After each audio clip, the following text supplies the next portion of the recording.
Hi viewers, welcome to our channel. ప్రస్తుతం మనతో పాటు దాము బాలాజీ గారు సీనియర్ జర్నలిస్ట్ ఉన్నారు. వారితో ఒకసారి మాట్లాడదాం. సార్ నమస్కారం సార్. నమస్తే. సార్, అల్లు అర్జున్ గారి పైన ఢిల్లీలో కూడా కేసు నమోదైంది అని వార్తలు వినిపిస్తున్నాయి సార్. ఆల్రెడీ మనం చూసాము సంధ్య థియేటర్ ఇష్యూలో ఆయన మీద కేసు నమోదు అవ్వడం, అరెస్ట్ అవ్వడం, జైలుకు వెళ్ళారు. మళ్ళీ మధ్యంతర బెయిల్ ద్వారా బయటకు వచ్చేసారు. మళ్ళీ ఇప్పుడు ఢిల్లీలో కేసు దీనికి సంబంధించే జరిగిందని అంటున్నారు. మరి ఎవరు పెట్టారు? మరి ఈ ఇష్యూలో ఏం జరిగే అవకాశం ఉంది? మీరేం చెప్తారు సార్? అల్లు అర్జున్ కి ఈ కేసులో రోజుకు ఒక ట్విస్ట్ కనిపిస్తుంది. ఎందుకంటే ఇక్కడ అల్లు అర్జున్ మీద బిఎన్ఎస్ భారతీయ న్యాయ సంహితలో 2 సెక్షన్లు పెట్టారు. అవి 2 కూడా చాలా సివియర్ సెక్షన్లు. అందులో 105 culpable homicide non bailable section, cognisable non bailable అంటే బెయిల్ ఇవ్వలేని సెక్షన్ అనమాట. అంటే నోటీసులు ఇవ్వకుండానే అరెస్ట్ చేయొచ్చు పోలీసులు. అట్లాగే కాగ్నిజబుల్ అంటే మేజిస్ట్రేట్ పర్మిషన్ అవసరం లేదు, డైరెక్ట్గా అరెస్ట్ చేయొచ్చు. అందుకని ఆయన అరెస్ట్ చేశారు. ఇమీడియట్గా నాంపల్లి కోర్టులో ప్రవేశపెట్టారు. ఆ నాంపల్లి కోర్టు 14 రోజులు జైలు శిక్ష కూడా వేసేసింది. అయితే ఈ లోపల వాళ్ళు quash petition, lunch motion petition వేసుకున్నారు. నిరంజన్ రెడ్డి ఆర్గ్యూ చేశాడు. ఓవరాల్గా ఆయనకు లంచ్ మోషన్ పిటిషన్లో క్వాష్ పిటిషన్లో భాగంగా ఇంటీరియం బెయిల్ 4 వారాలు ఇచ్చింది. దాని మీద సుప్రీంకోర్టుకి ఇక్కడ గవర్నమెంట్ వెళ్తుందని చెప్తున్నారు. అది అట్లాగే అల్లు అర్జున్ కూడా సుప్రీంకోర్టులో క్వాష్ పిటిషన్, ఇక్కడ వేసిన క్వాష్ పిటిషన్ రాలేదు కాబట్టి విచారణకి, అక్కడ మళ్ళీ క్వాష్ పిటిషన్. అసలు ఈ కేసుకి సంబంధం లేదు. ఆల్రెడీ షారుఖ్ ఖాన్ సిమిలర్ దీంట్లో షారుఖ్ ఖాన్ జరిగింది. ఇట్లాంటివి గతంలో కూడా చాలా జరిగాయి. ఇందాక కూడా రామ్ గోపాల్ ట్వీట్ చేశాడు, క్షణక్షణం తీసేటప్పుడు శ్రీదేవిని చూడడానికి వచ్చిన 1,00,000 మందిలో 3 చనిపోయారు. మరి ఇప్పుడు వెళ్ళి మీరు స్వర్గానికి వెళ్ళి శ్రీదేవిని అరెస్ట్ చేస్తారని ఆయన అడిగారు. సో ఇలాగా మొత్తంగా ఏంటంటే ప్రముఖులు ప్రజల్లోకి వెళ్ళినప్పుడు తొక్కిసలాటలు జరగడం, దేవాలయాల్లో జరగడం, తర్వాత బాబాల దగ్గర జరగడం, పుష్కరాల్లో జరగడం, ఇలాగ అనేకం జరుగుతున్నాయి. దాన్ని మరి వాళ్ళ అందరిని అరెస్ట్ చేశారన్న ప్రశ్న వస్తుంది.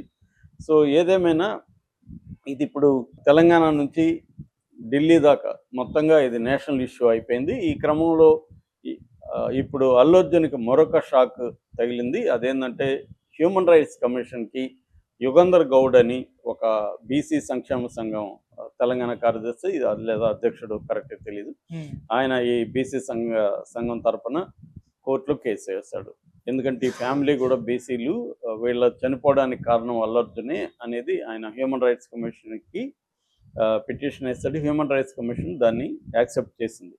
అయితే ఇక్కడ నాకు తెలిసి ఇప్పటి వరకు 2 పిటిషన్లు ఉన్నాయి. ఆల్రెడీ జనసేన సంబంధించిన లాయర్ ఒక హ్యూమన్ రైట్స్ కమిషన్, ఆయనేమో పోలీసులది తప్పని వేశాడు. థియేటర్ తప్పని కాకుండా పోలీసులు వైఫల్యం వల్లనే ఇది జరిగిందనేది హ్యూమన్ రైట్స్ కమిషన్. మరి హ్యూమన్ రైట్స్ కమిషన్ దాని మీద ఏం చర్య తీసుకుంది అనేది ఇప్పటివరకు ఏమి సమాచారం లేదు. మామూలుగా అయితే హ్యూమన్ రైట్స్ కమిషన్ ఏం చేస్తుందంటే స్టేట్ డీజీపీకి ఆదేశాలు ఇస్తుంది, దీని మీద సమగ్ర విచారణ జరిపి ఒక నివేదిక పంపించమని. సో మరి అదేమన్నా చేసిందా లేదా వాళ్ళు ఏమన్నా ఒక జడ్జిని, రిటైర్డ్ జడ్జిని కానీ పంపించి విచారణ జరిపిస్తారా అనేది చూడాలి. మామూలుగా బీసీ కమిషన్ వాళ్ళకు కూడా పెట్టచ్చు. ఇది ఒక బీసీలకి అన్యాయం జరిగినప్పుడు బీసీ కమిషన్ కూడా ఇన్వాల్వ్ అవుతుంది. ఎందుకంటే మహిళలకు అన్యాయం జరిగితే మహిళా కమిషన్ ఇన్వాల్వ్ అవుతుంది, ఎస్సీలకి ఎస్సీ కమిషన్ ఉంటాయి, ఇలాగ కమిషన్లు ఇన్వాల్వ్ అవుతాయి. సో ఆ రకంగా ఇప్పుడు ఇంకొక కొంత తలనొప్పిగా చెప్పుకోవచ్చు. ఇప్పుడు అది వేస్తే అది ఇంకో దానివల్ల ఫైనల్గా తేలాల్సింది కోర్టుల్లోనే, కమిషన్ల తేల్చేదేమి ఉండవు. కాకపోతే అవన్నీ కూడా కోర్టులు పరిగణలోకి తీసుకోవచ్చు. రేపు పొద్దున court strong case Allu Arjun మీద పెట్టడానికి ఇవన్నీ కూడా పనికొచ్చే అవకాశాలు ఉన్నాయి. బెయిల్ ఇప్పుడు అల్లు అర్జున్కి ఏంటంటే ఒక టెన్షను, ఆల్రెడీ వారం అయిపోయింది, ఇంకో 3 వారాల్లో ఈ బెయిల్ ల్యాప్స్ అయిపోతుంది. బెయిల్ ల్యాప్స్ అయిపోయినప్పుడు రెగ్యులర్ బెయిల్కి అప్లై చేయాలి. రెగ్యులర్ బెయిల్కి అప్లై చేసి బెయిల్ రాకపోతే మళ్ళీ జైలుకి వెళ్ళాల్సి ఉంటుంది. ఆల్రెడీ రిమాండ్ ఉంది, ఆ రిమాండ్ మీద ఇప్పుడు ఇంటీరియం బెయిల్ ఉంది. ఇంటీరియం బెయిల్ లోపల ఈయనకి క్వాష్ పిటిషన్లో వెళ్ళి కానీ ఈ కేసు అసలు అల్లు అర్జున్కి వర్తించదని కానీ సుప్రీంకోర్టులో తెచ్చుకోగలిగితే ఆయనకి ఊరట లభిస్తుంది. లేదన్నప్పుడు మాత్రం అల్లు అర్జున్కి కష్టమే. సో రేవంత్ రెడ్డి దాన్ని అంత ఈజీగా వదిలిపెట్టట్లేదు. నేను మొన్న కూడా చెప్పాను, రేవంత్ రెడ్డి ఏంటంటే ఒక పక్క ఆప్టిక్స్ అంటారు, అంటే దీని ఇమేజ్ చుట్టూ ఆ అబ్బాయి ఫ్యామిలీ, అక్కడ ఉన్న శ్రీతేజ్ వాళ్ళ మదర్ రేవతి చనిపోవడం, శ్రీతేజ్ డెత్ బెడ్ మీద ఉండడం, ఆ ఫ్యామిలీకి సంబంధించిన వాళ్ళ చెల్లెల వీడియోలు ఇవన్నీ బయటికి తీసుకురావడం, శ్రీతేజ్ దగ్గరికి మన సివి ఆనంద్ లేకపోతే హెల్త్ సెక్రటరీ ఇలాంటి వాళ్ళంతా పంపించడం, దాన్ని లైవ్గా ఉంచుతున్నారు ఆ ఇష్యూని. అంటే ఒక ఎమోషనల్ సెంటిమెంటల్ ఇష్యూ లాగా తీసుకొస్తున్నారు. ఇప్పుడు ఎప్పుడైనా మనకి ఎక్కడో 10 మంది చనిపోయారంటే మనకేం ఫీలింగ్ రాదు.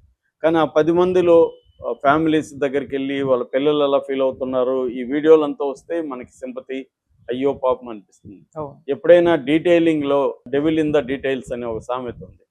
దాన్ని గాడ్ ఇన్ ద డీటెయిల్స్ అని కూడా కొంతమంది అంటారు. ఏదైనా డీటెయిలింగ్ అయితేనే మనకి ఎమోషన్ వస్తుంది. లేనప్పుడు వేగ్గా ఉండింది అనుకో, 10 మంది చచ్చిపోయారంట అంటే, లేదా కాంగోలో 100 మంది చచ్చిపోయారంటే మనం ఏం ఫీల్ కాం.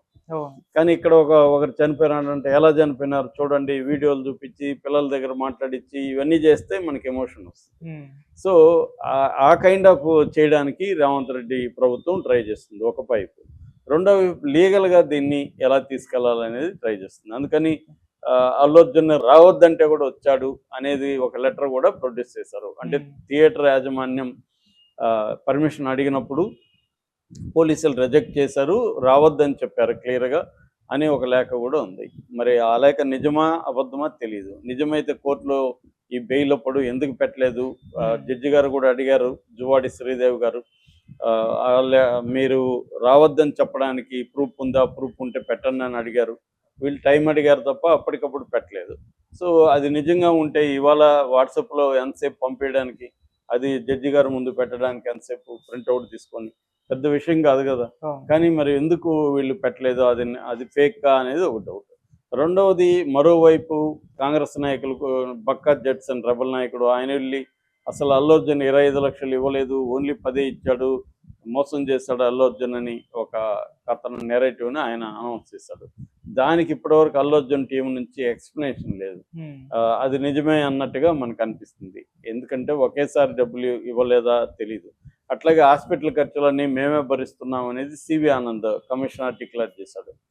మొన్నటి వరకేమో అల్లు అర్జునే చూసుకుంటున్నాడు, ఈవెన్ సింగపూర్ నుంచి ఒక ఇంజక్షన్ తెప్పించారనే ప్రకారం వీళ్ళు క్రియేట్ చేశారు. అదంతా అబద్ధం అన్నట్టుగా ఇప్పుడు తేలిపోయింది. దానికి సంబంధించి కూడా అల్లు అర్జున్ టీం ఏమీ మాట్లాడలేదు. ఓన్లీ అల్లు అరవింద్ వెళ్ళి చూసి వచ్చాడు తప్ప ఈ కౌంటర్ అఫెన్సివ్ అనేది అల్లు అర్జున్ వైపు చేస్తున్నట్టుగా కనబడలేదు. ఎందుకంటే మనం చేసే కొద్దీ మళ్ళీ కాంగ్రెస్ ప్రభుత్వం ఎక్కువ చేస్తుందని సైలెంట్గా ఉన్నట్టుగా స్ట్రాటజిక్గా ఉన్నారు. మరోవైపు పవన్ కళ్యాణ్ ఇప్పటి వరకు అపాయింట్మెంట్ కూడా ఇవ్వట్లేదు అల్లు అర్జున్కి. ఎందుకంటే తనకు డిప్యూటీ సీఎంగా ఒక స్టేట్లో ఉండి తాను అల్లు అర్జున్ ఈ కేసులో నిందితుడిగా ఉన్న అల్లు అర్జున్ కలిస్తే అది బ్యాడ్ సిగ్నల్ జనాల్లోకి వెళ్తుంది అని పవన్ కళ్యాణ్ భావిస్తున్నట్టుగా వార్తలు వస్తున్నాయి.